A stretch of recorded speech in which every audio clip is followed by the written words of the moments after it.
Welcome to another episode of the Unpinned Podcast. I am the host, Pinterest manager, and content creator, Fenlee, and I can't wait to share everything with you today. So let's get started. Hello, everyone. Welcome back to another episode. I know I already did my outro, but I love just saying hello, everyone. Welcome back. Today is Thursday, as you know. So if you're hearing me right now, it is Thursday, January 27th, and we are on the last leg of January.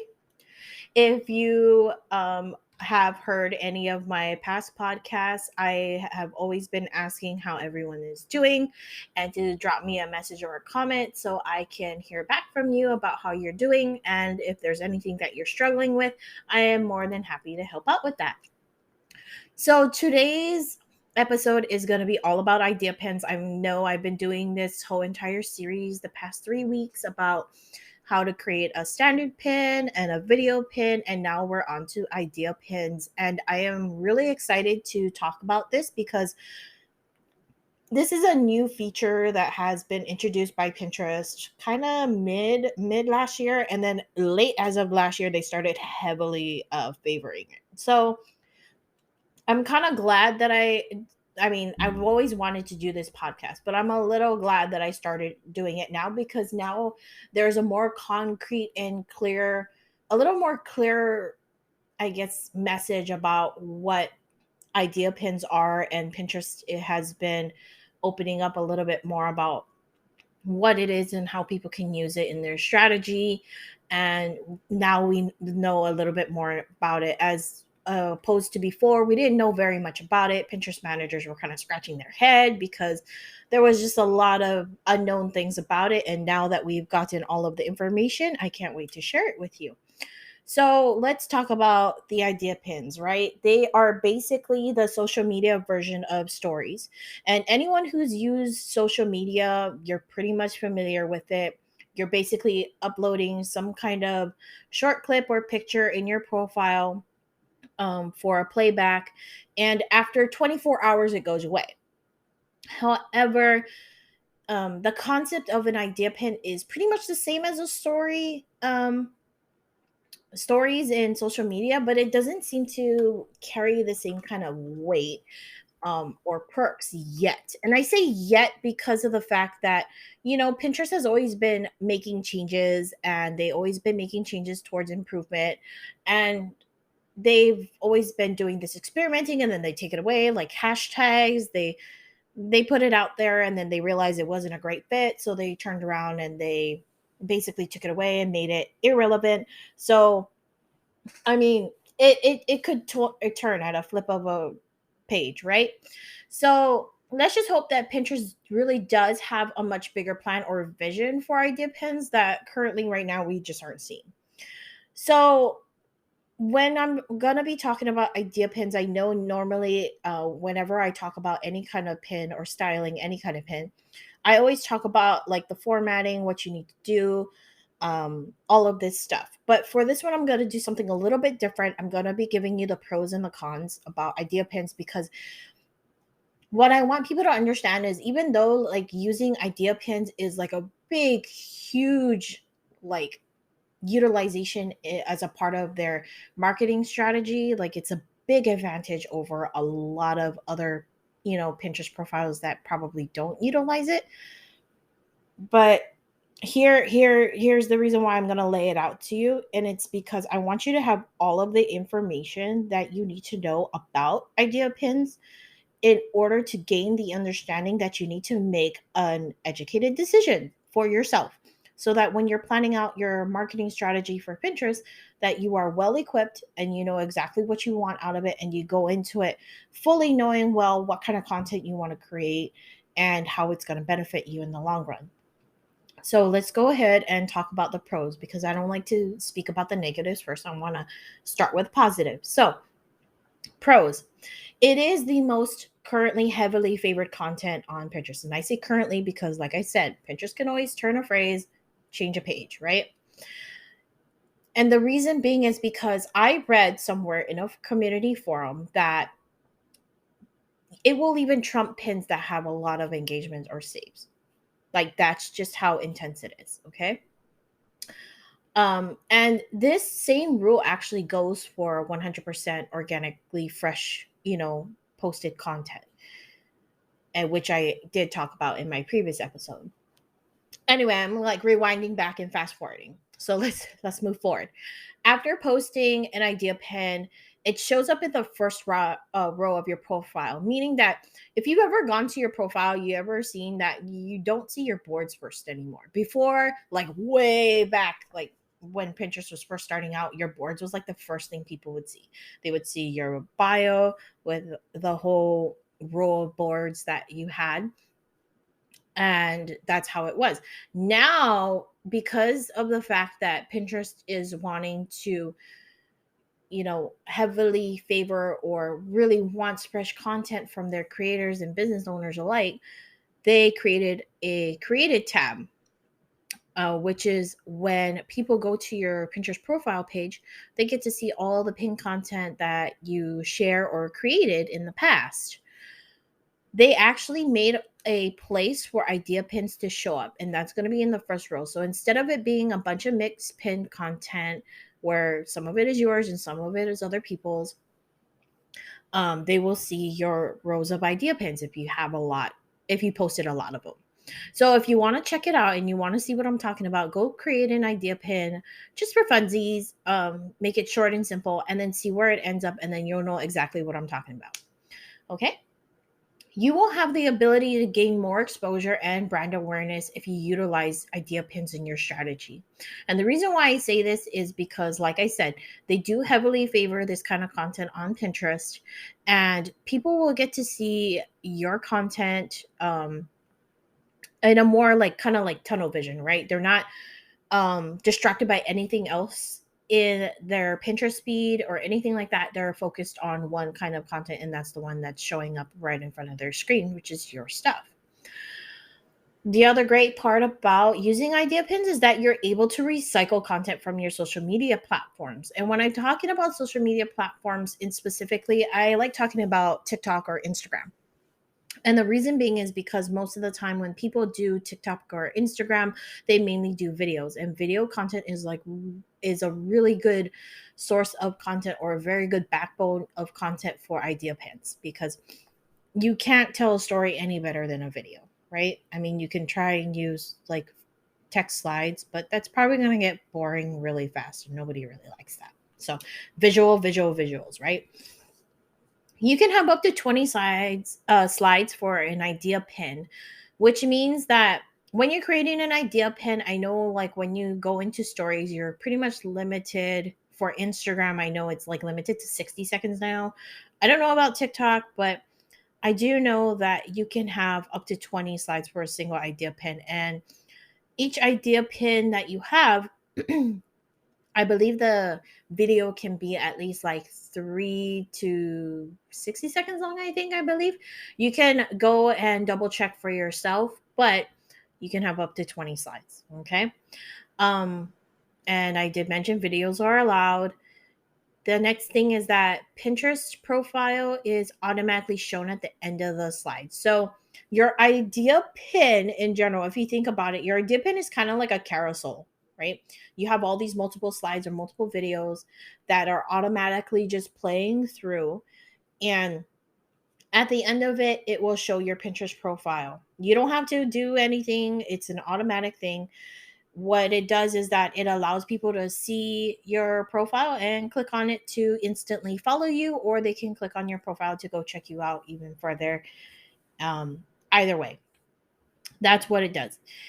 Before, and I'm really glad that this has happened, because I know that this was another problem. Before, you weren't able, if you were sharing products, you weren't able to tag your products.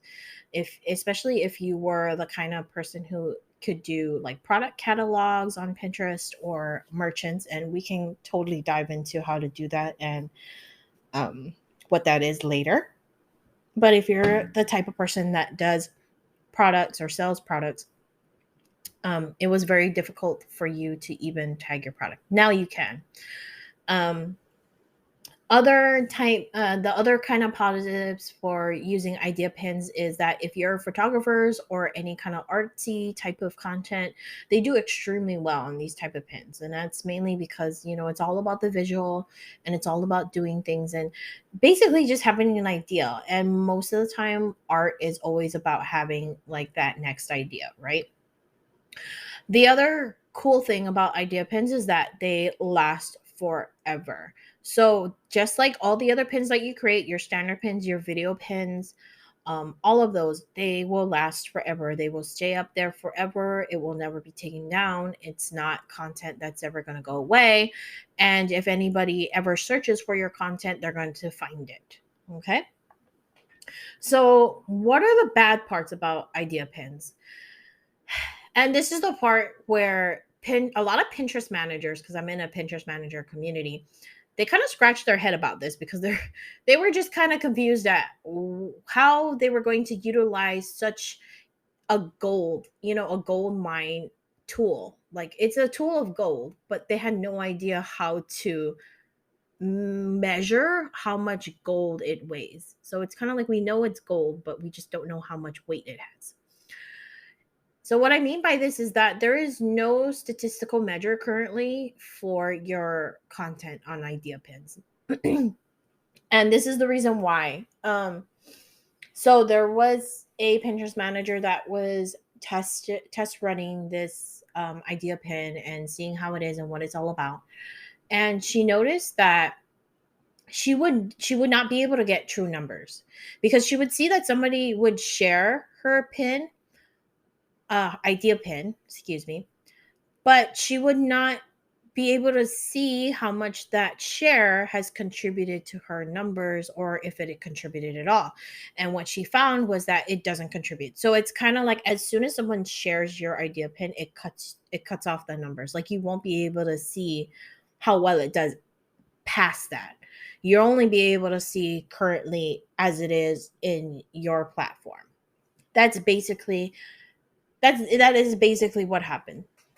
And so it was really hard for us to make a judgment call on whether or not it was going to be worth it, because there was no really way to measure it. And when you have a client, they always want to have that statistical measure, right? They want to see the return on their investment. But it was just really hard to see any kind of impressions or analytics past that. The other downside is that there's no click through ability. There are no links that you can put to direct people anywhere.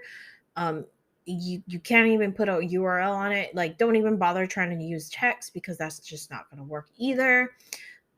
People aren't even going to be able to highlight or copy or paste it. I know you're trying to figure out a workaround, so I'm saving you the trouble. That is how it's been set up. Even though your profile is shown at the end, you're not guaranteed to click through. It's not like people are going to click on it or they are going to follow you. It doesn't stop there. I believe it continues to play on to the next slide or the next Pinterest idea content that is in your idea pin feed. Because, just like stories, it'll just keep playing, right? If you don't touch it, it'll continue to play. Um, and if that and it's a lot of Pinterest managers were confused about that feature being that slide being shown at the end, or that feature being included in every idea pin, is because it's been told to us that the number of followers is just not relevant. It's not something that really matters on Pinterest or to Pinterest. Otherwise it would just be like every other social media platform, right? Like, that's what it would become. But you know I really don't know what the real reason for that is. And I don't know if it's because Pinterest is trying to not force a connection, but trying to help creators and business owners alike to make a better connection with their audience by having them see their profiles more upfront and in person, and actually actively follow them. I'm not quite sure, but it's a hopeful and wishful thinking, and it's theoretical at this point. So, unlike stories, there aren't a lot of cool and fancy features on idea pins, like a bunch of filters or effects. They just have text overlays that you can use. And that's pretty much it. It's really you know, simple Susie cut short Caroline kind of deal. Okay. You can use tags, but there aren't a lot of tags that you can use currently. It's very limited. You're restricted to certain tagging words. Like you can't customize and type your own. It's not like an Instagram hashtag where you can type in whatever you want for your hashtag and it would work. No, it has to be within whatever category that they have put in. And it's kind of weird. I'm not quite sure how it's being created.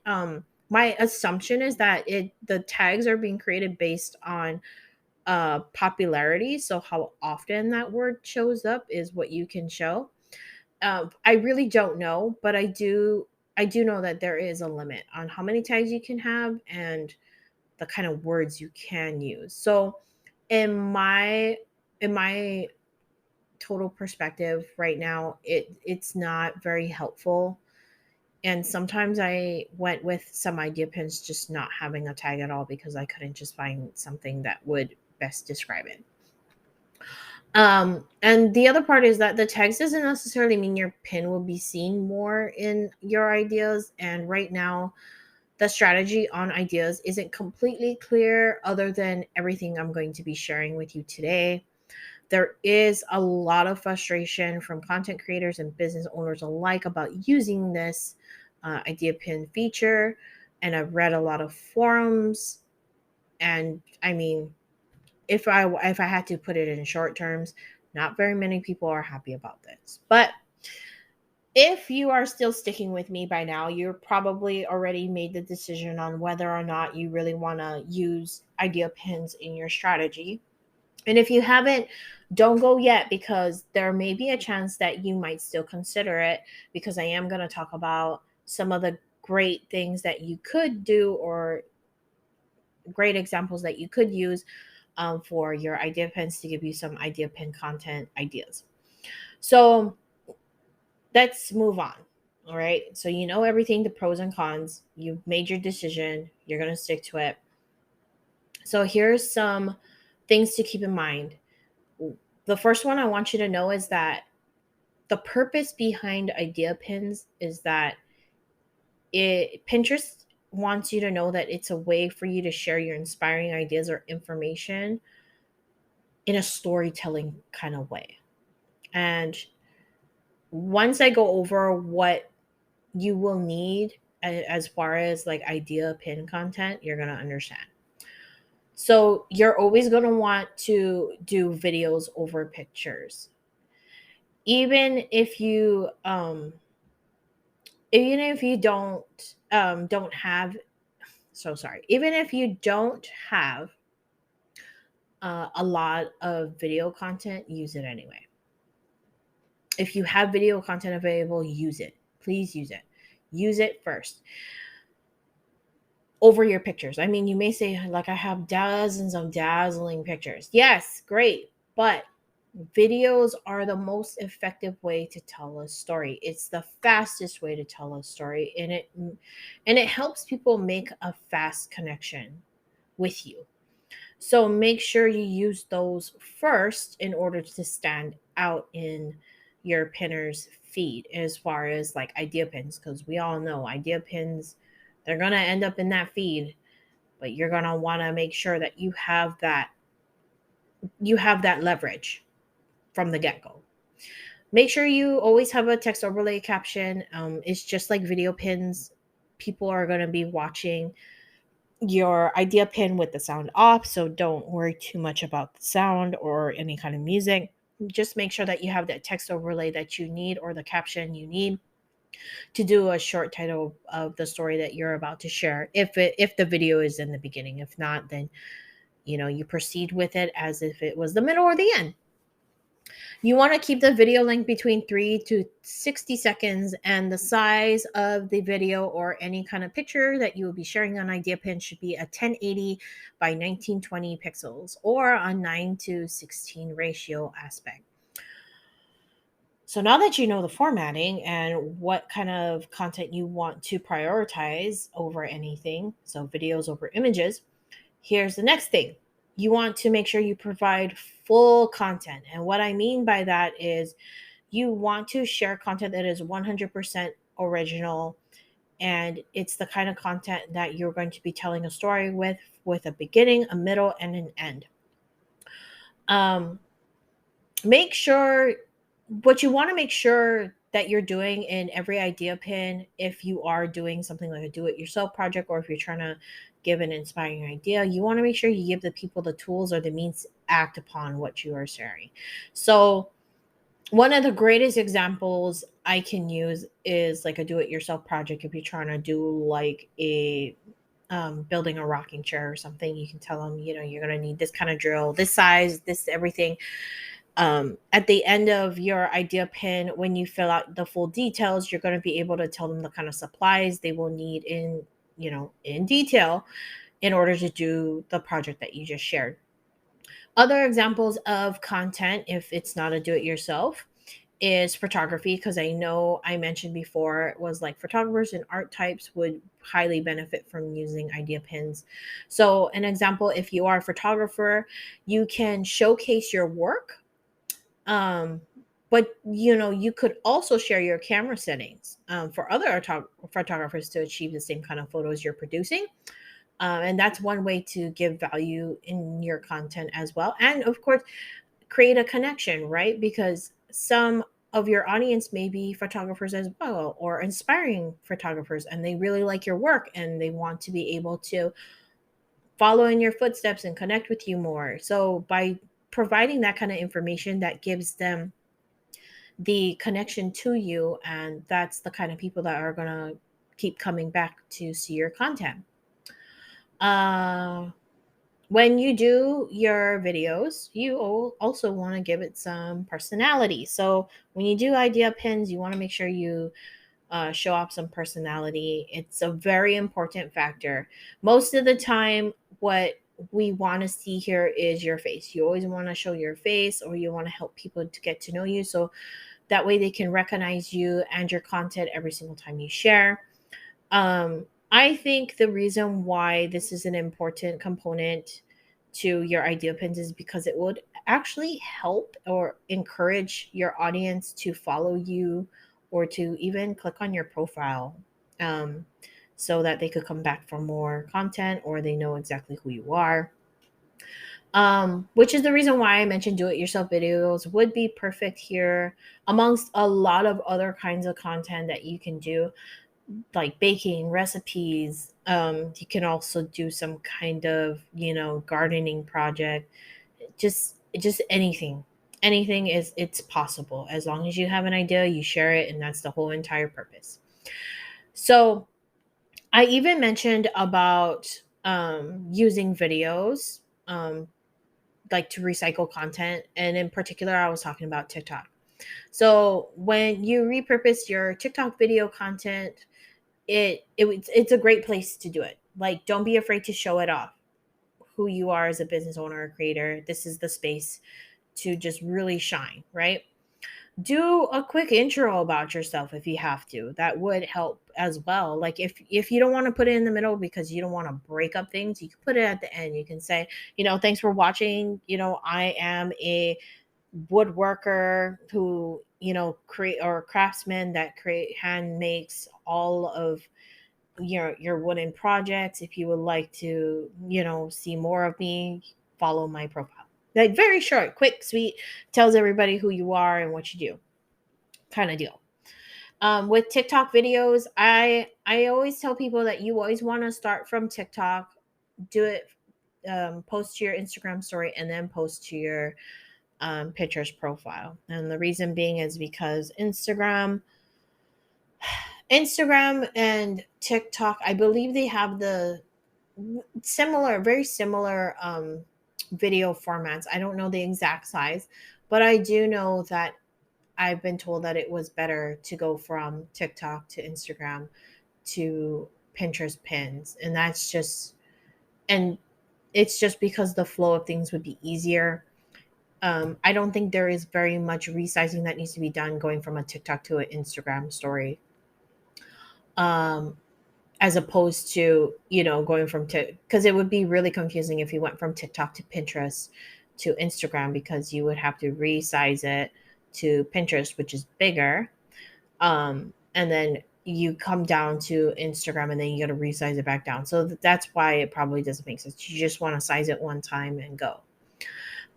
So the last part about this is you want to make sure that you fill out all the information. So at the end of creating your pin content, there is going to be an option to fill out a page to provide the audience with the list of things that they would need to recreate the content that you had just shared.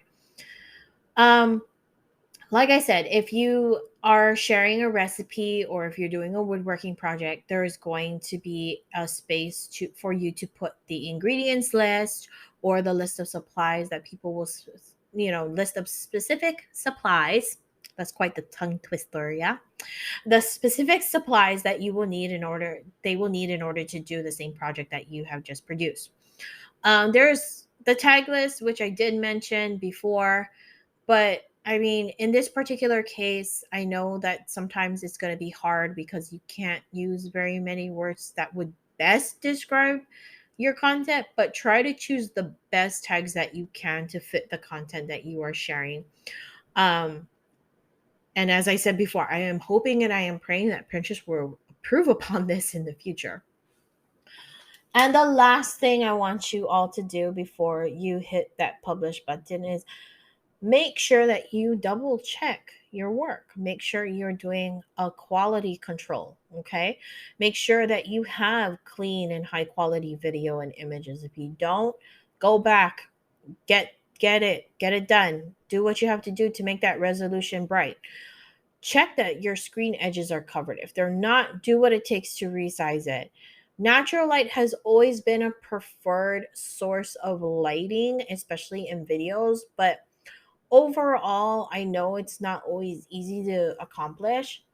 And I would just make sure that people have the necessary light to see what is going on in your pin content or in your video. Meaning that, if you're doing a dance session, you're doing it in kind of like half darkness, like I don't think anybody's going to be able to understand what it is that you're doing because they're not going to be able to see you clearly in half dark. So just make sure you have enough lighting to brightly show what it is that you're doing and that, they could see it very clearly. um, when you do the videos and the images, like when you put everything together, does it flow well? like like I said before, you're basically telling a story from with a beginning, a middle, and an end, and you want to make sure that it's flowing well. You want to make sure that your beginning is that hook that makes the person want to watch your idea pin, and in the middle, that's when you give them all the value and all the content that you want to share. And then at the end, that's when you close things out and you're like, okay, this is the result, or okay, this is me. And of course, the end slide will just be your profile. So that is basically what you would need to make sure that you are doing or checking in order to make sure that you are creating an effective idea pin. Um, if you are struggling, because this is a little trick, if you are struggling with the transition between your videos and images and it's not flowing really well because it doesn't look great, add a filter. Like edit your video to add the filter, edit your image to add a filter. Super simple and easy. And if you're doing it the way that I'm telling you to do it in that order, from if you're using a TikTok video, if you're going from TikTok to Instagram to Pinterest, then you're definitely going to be able to edit the video or the image in your Instagram stories well before it even hits your Pinterest idea pins. Whew. Well, I felt like I haven't breathed in like a minute because there was just so much stuff that I had to share. But I believe I covered everything. And oh my God, it's been like a half an hour. I can't believe I dove that deep into idea pins. So I want to go ahead and let you folks know that I really appreciate you guys listening to me today. And I really hope that I get to see you all again. Please keep in touch. Drop me a message. Hit me up on email. I'm always here to help if you have any questions. And I'm outies. Bye.